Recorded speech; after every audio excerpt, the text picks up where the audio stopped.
Oggi parliamo del front lever, vorrei spiegarvi più o meno come lo alleno, come l'ho allenato in passato e soprattutto come sono arrivato al mio massimale. Ah, vero, non posso dire il massimale, ma lo vedrete nel video e non skippate, lo fate, lo so. Fin dall'inizio, anzi no, all'inizio no, perché non sapevo e non avevo la minima idea di come allenare questo movimento, perché semplicemente lo provavo così a caso. Tralasciando la prima parentesi ignorante che comunque mi ha regalato qualche secondo di front lever in full dopo un paio di mesi, credo. Però questo è dipeso principalmente dalla mia predisposizione e dal fatto che non partivo da un livello di forza bassissimo. Per capire, io già i primi giorni che approcciavo le skills o quelle che avevo visto sui video YouTube ero in grado di fare ad esempio dei resist in full front lever, magari non fatti benissimo, ma comunque ci riuscivo. Erano allenanti. I miei esercizi preferiti per quanto riguarda il front lever sono sempre stati i resist full ROM, quelli normali e i pulse. Credo comunque siano in generale i migliori esercizi per apprendere il front lever e anche per potenziarne l'isometria in futuro. Ciò che conta principalmente nei resist è capire come trazionarsi senza tirare di braccio e riducendo poi al minimo l'oscillazione per non diventare un pendolo. Anche perché se l'oscillazione è troppo elevata, lì l'allenamento verrà un po' meno, lì la capacità allenante dell'esercizio verrà meno. Per evitare di salire troppo di slancio, cosa possiamo fare? Possiamo andare a ridurre la leva, quindi lavorare in propedeutica. Sicuramente sarà molto più allenante un resist fatto in advance ma senza la minima oscillazione rispetto ad un resist fatto in full ma dondolando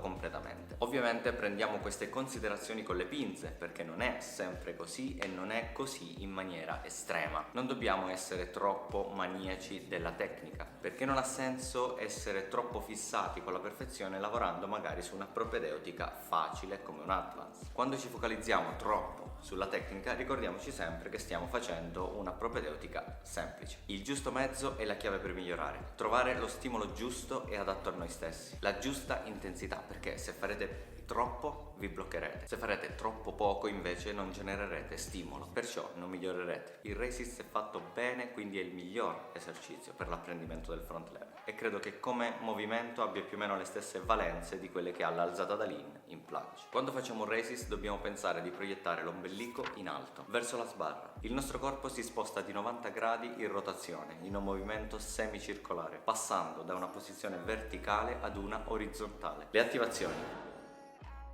È fondamentale capire il settaggio iniziale, perché partendo con le spalle rilassate non riusciremo ad attivarci correttamente per andare a trazionare in front lever e verrà fuori un'esecuzione di questo tipo, in cui per compensare il dorso disattivo andremo a comprimere l'addome, finendo nell'esecuzione di tutt'altro esercizio. Allora, come ci attiveremo?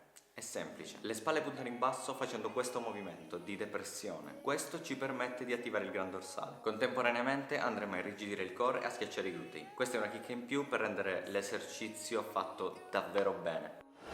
Quanto allenarlo? E qui le cose si complicano. Se le attivazioni sono più o meno universali, il metodo di allenamento è abbastanza soggettivo. Alcuni miglioreranno facendo grandi volumi ad intensità non troppo alte, mentre altri avranno bisogno di uno stimolo elevato per migliorare. Vabbè, comunque vediamo quanti secondi ho di front lever, così a caso, premetto, non è un record. Non mi sono riposato appositamente per questo momento. Non ho fatto uno scarico, non è un mio personal record, ma un massimale del giorno. Giusto per capire così, a caso, quanti secondi di front lever posso avere? Anzi, se vi va di partecipare, ditemi voi, quanti secondi di front lever ho, secondo voi?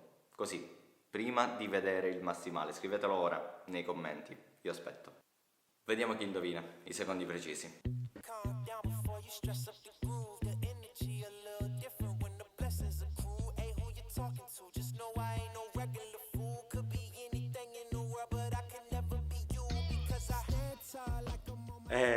Raga, stavo scherzando. Ho appena concluso il mio massimale di front lever. Qualcuno di voi avrà indovinato, qualcuno di voi no. Però il massimale completo ve lo faccio vedere nella prossima puntata. Se questo video arriva a 500 like, allora pubblico tutto e sicuramente proverò anche altri massimali. Anzi, fatemi sapere che massimali vorreste vedere.